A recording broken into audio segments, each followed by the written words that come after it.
Hello friends, welcome to Anurag Khelia YouTube channel. और आज हम आपके लिए लेके आए न्यूज़पेपर एनालिसिस 13 अगस्त का। 13 अगस्त की जो पहली खबर है वो हमारी विदेश नीति से रिलेटेड,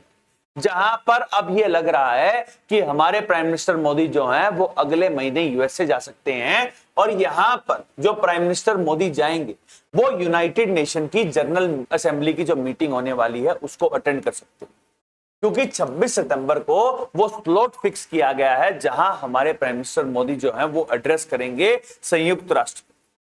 और यहां पर एक और बात हो रही है जहां पर डोनाल्ड ट्रंप और प्राइम मिनिस्टर मोदी के बीच में जो बायलैटरल टॉक्स है वो भी हो सकती है। ये टॉक इंपॉर्टेंट इसलिए हो जाती है क्योंकि हमारे प्राइम मिनिस्टर मोदी और डोनाल्ड ट्रंप की मुलाकात जो है वो फरवरी के अंदर में हुई थी, जब डोनाल्ड ट्रंप के राष्ट्रपति बनने के बाद हमारे प्राइम मिनिस्टर मोदी जो हैं वो डोनाल्ड ट्रंप से मिलने गए थे। और यहां पर इंडिया यूएस के बीच में जो फ्री ट्रेड एग्रीमेंट है उसके ऊपर बातचीत हुई थी, जहां पर इंडिया और यूएस से मिलकर चाहते थे कि जो ट्रेड है उसको बढ़ाया जाए।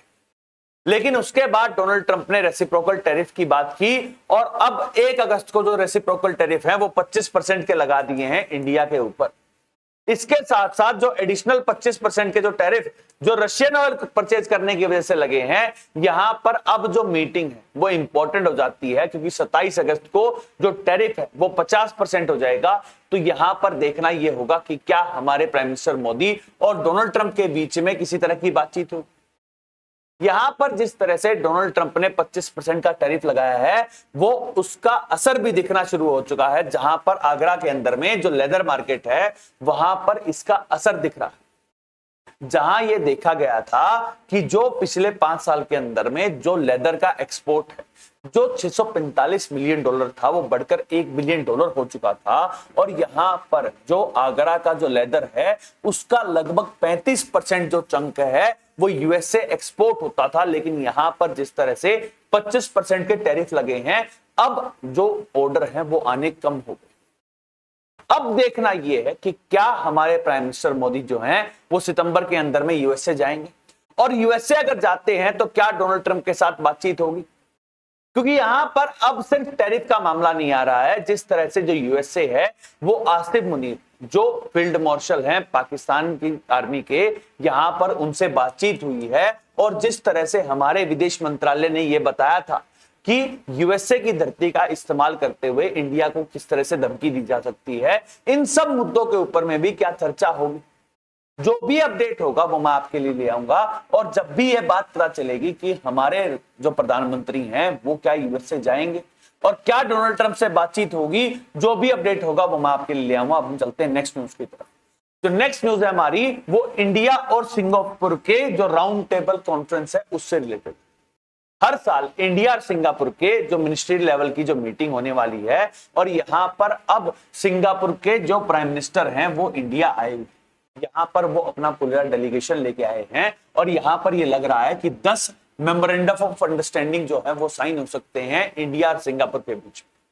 यहां पर अब जो राउंड टेबल कॉन्फ्रेंस होगी, यहां पर हमारे foreign minister, finance minister, commerce minister, हमारे जो आईटी मिनिस्टर हैं, ये सबके सब अपने डेलीगेशन के साथ मिलेंगे। और यहां पर इंडिया और सिंगापुर के बीच में जो टाइज हैं उनको मजबूत किया जाए।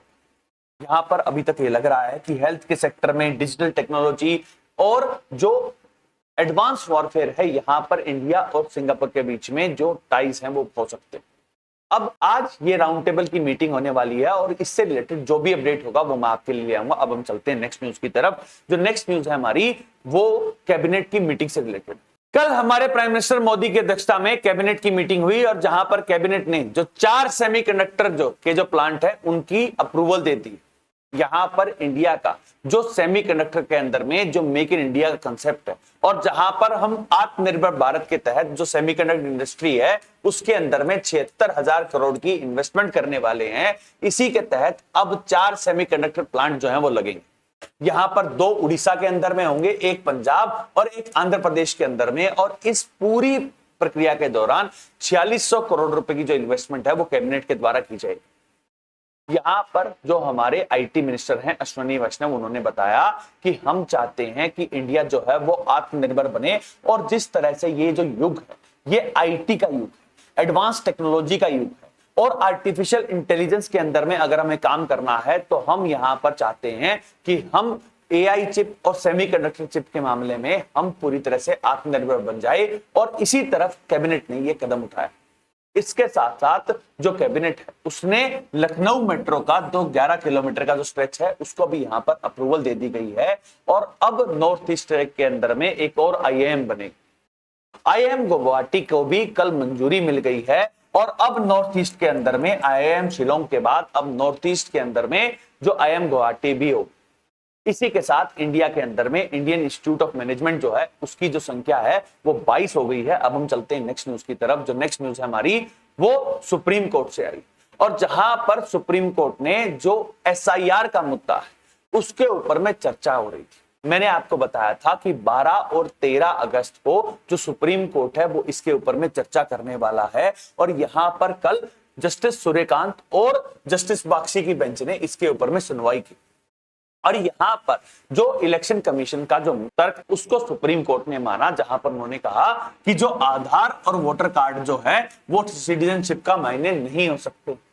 यहां पर उन्होंने कहा कि आधार के एक्ट में लिख रखा है कि वो सिटीजनशिप का कोई, आधार के एक्ट के अंदर में कह रखा है कि वो सिटीजनशिप नहीं डिसाइड करता है, और जिस तरह से अब इलेक्शन कमीशन ने यहां पर इन दस्तावेज को मानने से इनकार कर दिया है ये टोटली ठीक है। इसके बाद जो ओपोजिशन है उन्होंने बताया कि 12 ऐसे लोग हैं जिनके वोटर कार्ड से नाम हट चुके हैं, और ऐसे हटे हैं कि वो डेड, लेकिन वो सारे के सारे जिंदा हैं। यहां पर जो सुप्रीम कोर्ट है उसने कहा कि ये सिर्फ ड्राफ्ट रोल इसलिए जारी किया गया है ताकि इसके अंदर में कोई गड़बड़ है तो उसको पूरी तरह से ठीक किया जा सके। और यहां पर इलेक्शन कमीशन को आप बेनिफिट ऑफ डाउट दीजिए कि लगभग 7.5 करोड़ जो मतदाता हैं उनकी सूची तैयार की जा रही है, और यहां पर अगर कुछ गड़बड़ हो रही है तो इलेक्शन कमीशन ने यहां पर सुप्रीम कोर्ट को बताया है कि थ्योरी ऑफ नेचुरल जस्टिस जो है वो पूरी तरह से प्रिवेल करेगी, जिसका नाम हट रहा है उसकी जानकारी को दिया जाएगा। इसके बाद जो ओपोजिशन है उन्होंने बताया कि जो इलेक्शन कमीशन है उसने जो 65 लाख जो वोटर हैं उनके जो नाम हटे हैं उनकी जानकारी जो है वो सार्वजनिक नहीं की है। यहां पर जो इलेक्शन कमीशन है उसने ऑलरेडी सुप्रीम कोर्ट के अंदर में हलफनामा जारी कर दिया है, जहां पर उन्होंने कहा है कि जो बीएलए हैं, जो ब्लॉक लेवल एजेंट हर एक पॉलिटिकल पार्टी के जो हैं उन सबको पूरी की पूरी लिस्ट जो है वो यहां पर दे दी जा चुकी है। अब जो पार्टीज हैं वो यहां पर अपना काम करेंगी, और उसके बाद अगर किसी का वोटर कार्ड कटा है और उन्हें अगर ये लगता है कि एसआईआर की प्रक्रिया जो है वो सही से नहीं हो रही है तो यहां पर वो कंसर्न रेज कर सकती है। यहां पर इलेक्शन कमीशन ने बताया कि अब तक किसी भी पॉलिटिकल पार्टी ने किसी भी तरह का कोई भी क्लेम जो है वो इलेक्शन कमीशन को नहीं दिया है, और यहां पर जो सुप्रीम कोर्ट है वो इलेक्शन कमीशन की बात से पूरी तरह से सहमत दिखाई दी। आज 13 अगस्त है और आज भी इसी के ऊपर में चर्चा होगी, और इससे रिलेटेड जो भी अपडेट होगी वो मैं अपने चैनल पे आपके लिए ले आऊंगा। तो नेक्स्ट खबर आ रही है वो भी जुडिशरी से है, जहां पर कल दिल्ली गवर्नमेंट की जो प्ली थी वो सुप्रीम कोर्ट ने मान ली, और यहां पर पुनर्विचार का जो मन है वो बना लिया। अब मैं आपको पूरा केस बताता हूं। 2018 के अंदर में जो सुप्रीम कोर्ट है उन्होंने एक आदेश पारित किया था कि दिल्ली एनसीआर के अंदर में 10 साल पुराने जितने भी जो डीजल वाहन हैं उनके ऊपर रोक लगा दी जाए, और 15 साल पुराने जो पेट्रोल वाहन हैं उन सबके ऊपर में रोक लगा दी जाए।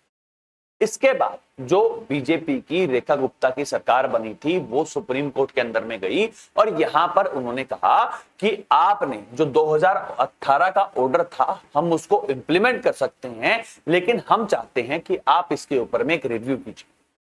यहां पर दिल्ली सरकार का तर्क था कि दिल्ली के अंदर में बहुत सारे लोग ऐसे हैं जिनकी गाड़ियां जो हैं वो बहुत कम चलती हैं, और उनकी जो पोल्यूशन हेल्थ है वो बहुत अच्छी है। अगर हम ब्लंटली इस रूल को पूरी तरह से इंप्लीमेंट करेंगे तो जो लोग उनको बहुत ज्यादा नुकसान होता है, और यहां पर उन्होंने चाहा था कि जो सुप्रीम कोर्ट है वो इस पूरी जांच को करे और उसके बाद ये फैसला ले कि जो ये बेंचमार्क आपने डिसाइड किया है कि 10 साल पुराने डीजल वाहन और 15 साल पुराने जो पेट्रोल वाहन हैं उनके ऊपर में पूरी तरह से जो आपने रोक लगाने की बात की है वो गलत है। यहां पर उन्होंने कहा कि बहुत सारे ऐसे नए वाहन हैं जो 3-3, 4-4 साल हुए हैं, लेकिन वो कमर्शियली यूज होते हैं, लेकिन उनकी जो पोल्यूशन हेल्थ है वो बहुत ज्यादा खराब है। यहां पर एक बहुत बड़ी कॉम्प्रिहेंसिव स्टडी होनी चाहिए, और उसके बाद ही सुप्रीम कोर्ट जो है वो अपना फाइनल फैसला दे, ये दिल्ली गवर्नमेंट का मानना था। इस बात को मान गई है जस्टिस बी.आर. गवई की बेंच, और फाइनली अब 1 महीने के बाद इसके ऊपर में पूरी तरह से सुनवाई होगी और उसके बाद फैसला आएगा कि क्या दिल्ली के अंदर में जो ये फैसला 2018 का सुप्रीम कोर्ट का आया था उसके अंदर में कुछ रिव्यू की बात है या नहीं।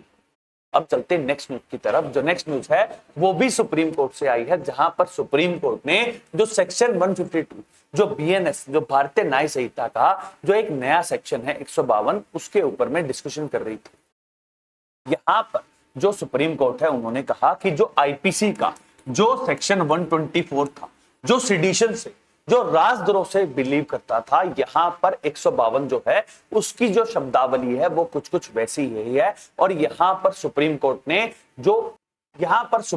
ने जो रिपोर्टर हैं सिद्धार्थ वरदराजन, यहां पर उनको राहत दी है और यहां पर अब सरकार से कहा है कि आप बीएनएस की जो धारा 152 है उसकी पूरी तरह से व्याख्या करें और उसके बाद ही उसको इंप्लीमेंट कर सकते हैं।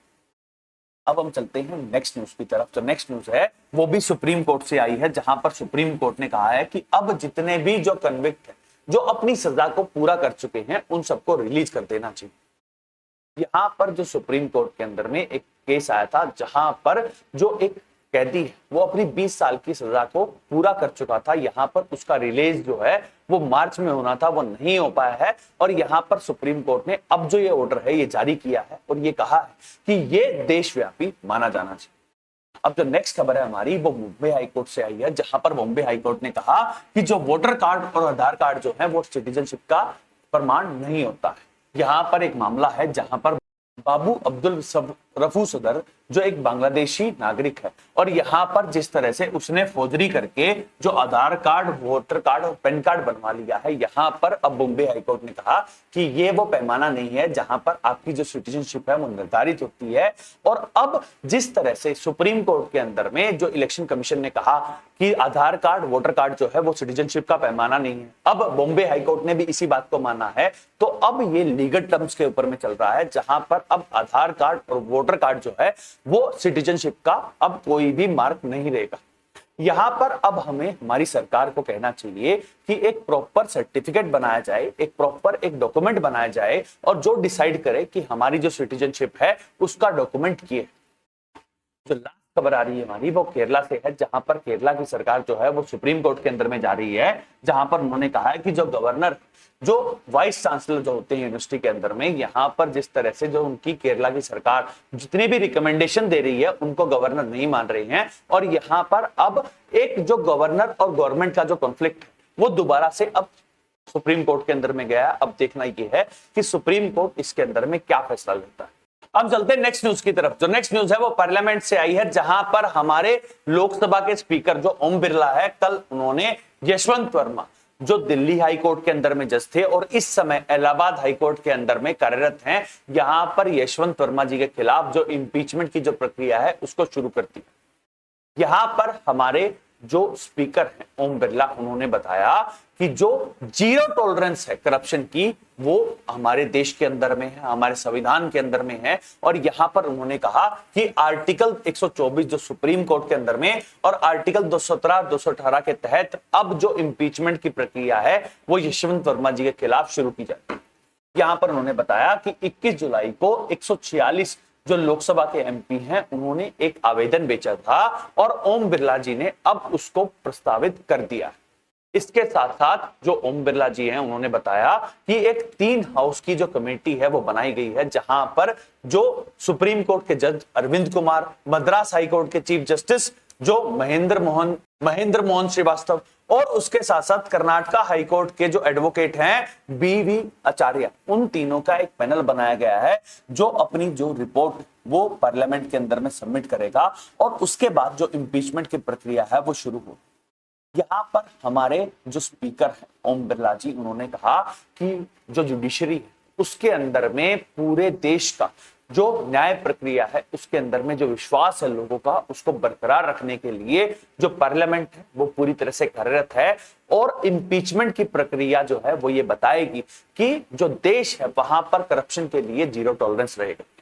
अब हम चलते हैं नेक्स्ट न्यूज की तरफ। वो भी पार्लियामेंट से आई है और पार्लियामेंट के अंदर में जो ऑपोजिशन पार्टीज हैं वो एसआईआर के मुद्दे के ऊपर में बाइकआउट करी और यहां पर प्रोटेस्ट भी देखा गया है पार्लियामेंट के अंदर, जहां पर जो प्रोटेस्ट है वो टी शर्ट्स के अंदर में देखा गया और जहां पर मीता देवी की जो फोटो है वो लगा रखी थी। बिहार के अंदर में जो मीता देवी उनकी जो एज, जो नए एसआईआर की प्रक्रिया हुई है वहां पर 124 साल दिखाई गई थी और यहां पर उस फोटो को प्रस्तावित करके टी शर्ट्स के ऊपर में जो एमपीज हैं अपोजिशन पार्टी के, वो यहां पर प्रोटेस्ट कर रहे थे। यहां पर उन्होंने कहा कि ऐसा कैसे हो सकता है कि 124 साल की जो महिला है उसका पहली बार वोटर बन रहा है बिहार के अंदर। यहां पर उसके बाद जो जानकारी है वो आई थी, जहां पर ये कहा जा रहा है कि टाइपोग्राफिक एरर थी, जहां पर जो उनकी जो एज है वो 1990 है, वो गलती से 1900 हो गई थी और यहां पर जो ऑपोजिशन पार्टी है वो इस बारे में पूरी तरह से प्रोटेस्ट कर रही थी। ये जो प्रोटेस्ट है ये लोकसभा और राज्यसभा के अंदर में भी रहा, जहां पर फाइनली जो ऑपोजिशन पार्टीज हैं वो बायकॉट कर देती हैं लोकसभा और राज्यसभा की प्रोसीडिंग।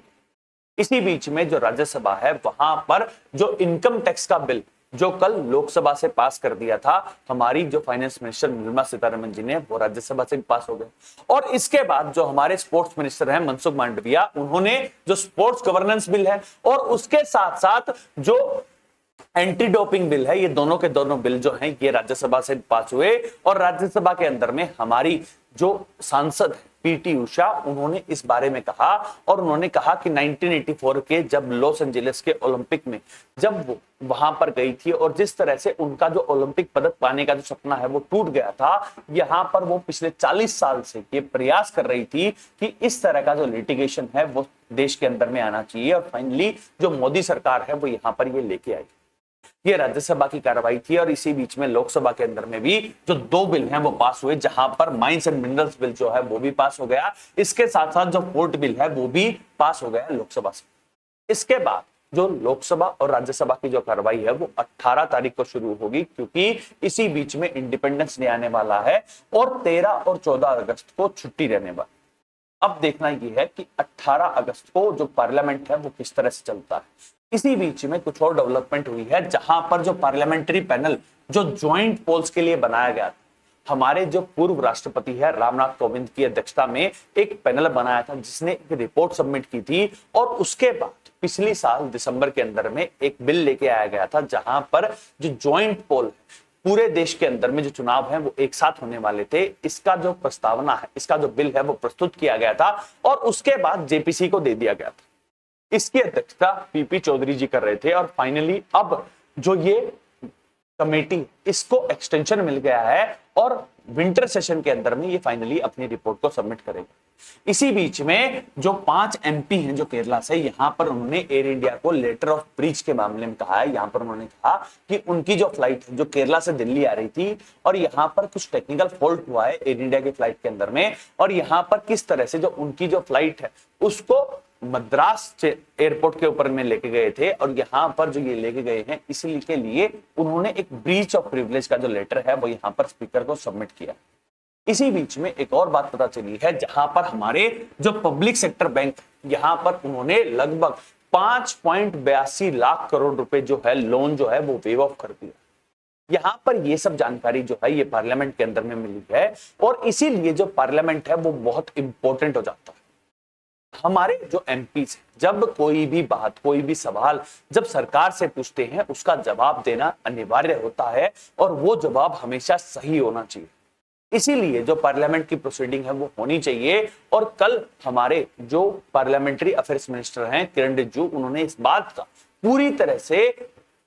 कहा था कि जो एमपीज हैं उन सबको अपना काम करना चाहिए और जब भी बिजनेस एडवाइजरी कमेटी के अंदर में जो बात आती है वहां पर सारे एमपी कहते हैं हम किसी भी तरह का केओस नहीं चाहते हैं और हम चाहते हैं कि पार्लियामेंट वर्क करे, लेकिन आप पार्लियामेंट वर्क नहीं करना देना चाहते हैं। और यहां पर मैं आपका ओपिनियन जानना चाहता हूं कि जिस तरह से हमारे एमपीज जो पार्लियामेंट के अंदर में बिहेव कर रहे हैं, जहां पर जो पार्लियामेंट की कार्रवाई है वो नहीं हो पा रही है, इसके अंदर में आपका क्या विचार? जो नेक्स्ट खबर आ रही है हमारी वो इन्फ्लेशन से रिलेटेड। इन्फ्लेशन के आंकड़े जारी किए गए हैं, जहां पर जुलाई 2025 के अंदर में जो महंगाई दर है वो 1.55%, ये पिछले 8 साल की न्यूनतम है और ये दिखाती है कि इंडियन मार्केट जो है वो अच्छे से काम कर रही है। यहां पर यह देखा गया है कि जिस तरह से जो वेजिटेबल और पल्सेस का जो प्रोडक्शन है वो बढ़ा है, और जिस तरह से उनके रेट के अंदर में 21% और 17% की कटौती हुई है, इसीलिए जो इन्फ्लेशन के जो आंकड़े हैं वो अच्छे आए। यहां पर एक बात और देखी गई है, जहां पर जो विलेज और जो रूरल इन्फ्लेशन है वहां पर जो इन्फ्लेशन है वो 1.22% है, और जो अर्बन इन्फ्लेशन है वो लगभग 2% है, एंड ओवरऑल जो एवरेज है वो 1.55%। इसी के तहत जिस तरह से हमारे आरबीआई ने जो मॉनेटरी पॉलिसी मीटिंग के अंदर में जो रेपो रेट और रिवर्स रेपो रेट के अंदर में कोई भी कटौती नहीं की थी, वो दिखा रहा है कि हमारी अर्थव्यवस्था जो है वो पूरी तरह से ठीक है।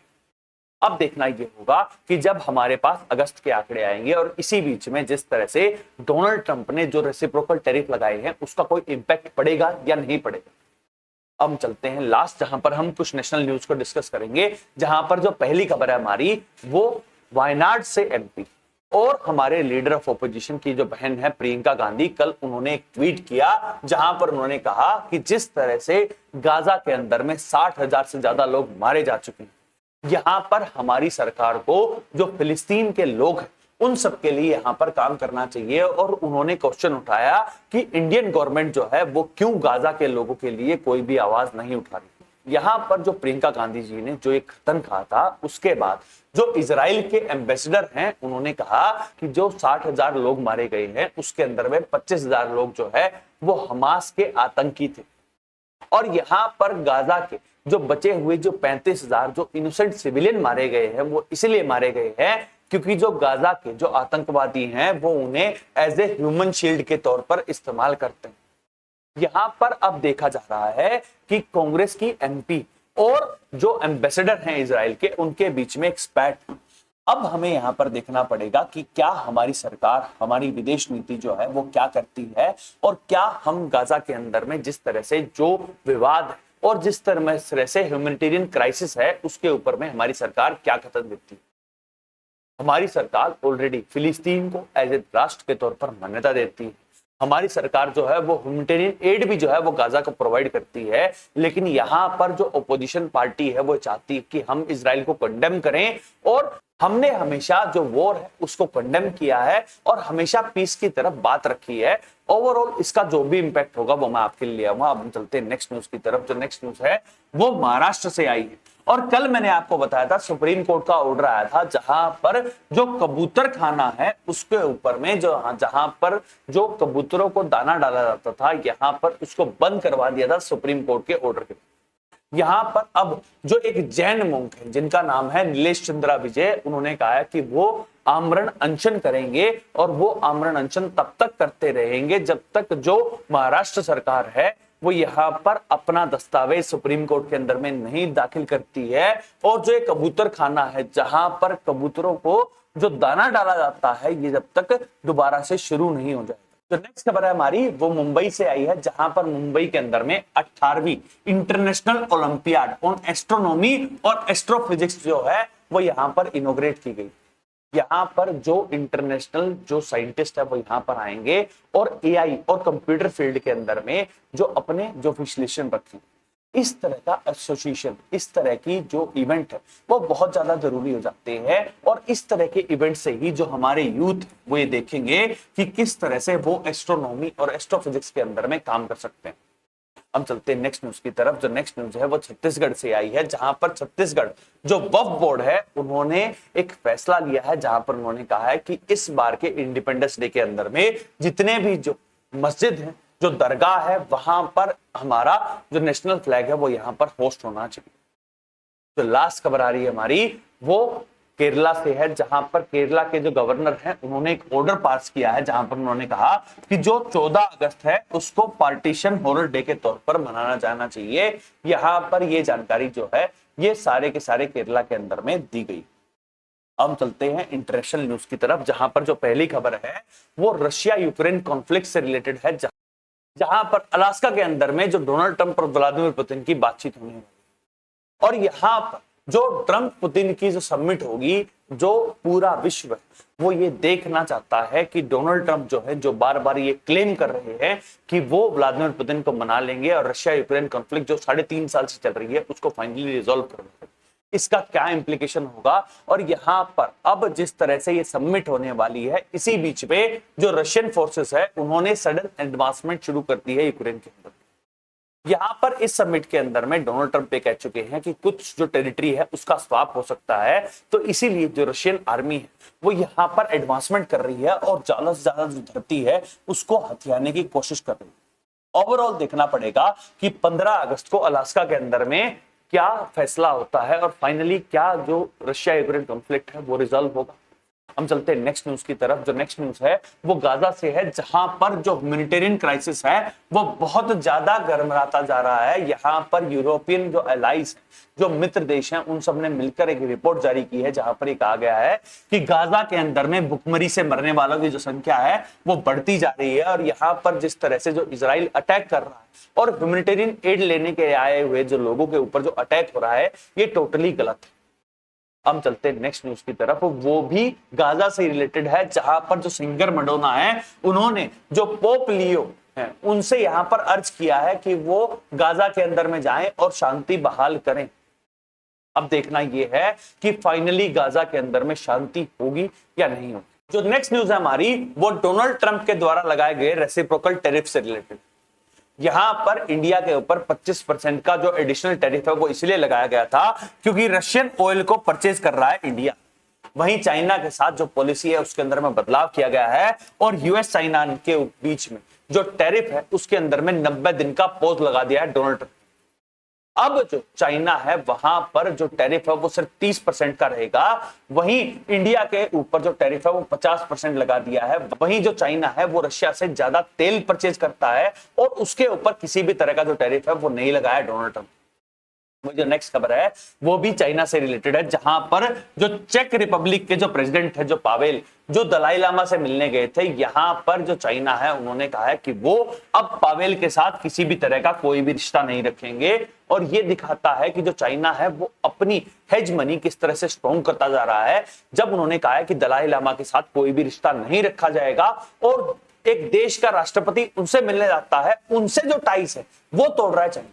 इस तरह की जो पावर है वो चाइना के पास आ चुकी है। जो लास्ट खबर है हमारी वो पाकिस्तान से आई है, जहां पर अब पाकिस्तान के अंदर में जो टीटीपी के मिलिटेंट हैं उनको हंट करना शुरू कर दिया है पाकिस्तान की मिलिट्री ने।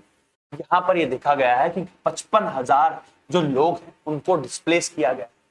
पाकिस्तान ऑलरेडी जो अफगानिस्तान से आए जो रिफ्यूजीज थे उनको वापस भेज रहा है और इसी बीच में पाकिस्तान ने ये लॉन्च किया है कि वो चाहते हैं कि जो तहरीक तालिबान जो पाकिस्तान की जो एक विंग है यहां पर उसके जितने भी जो मिलिटेंट हैं उनको यहां पर क्रैकडाउन किया जाए और उनका सफाया किया जाए। That's all for today. Thank you very much and please subscribe to Anurag Khele YouTube. Thank you.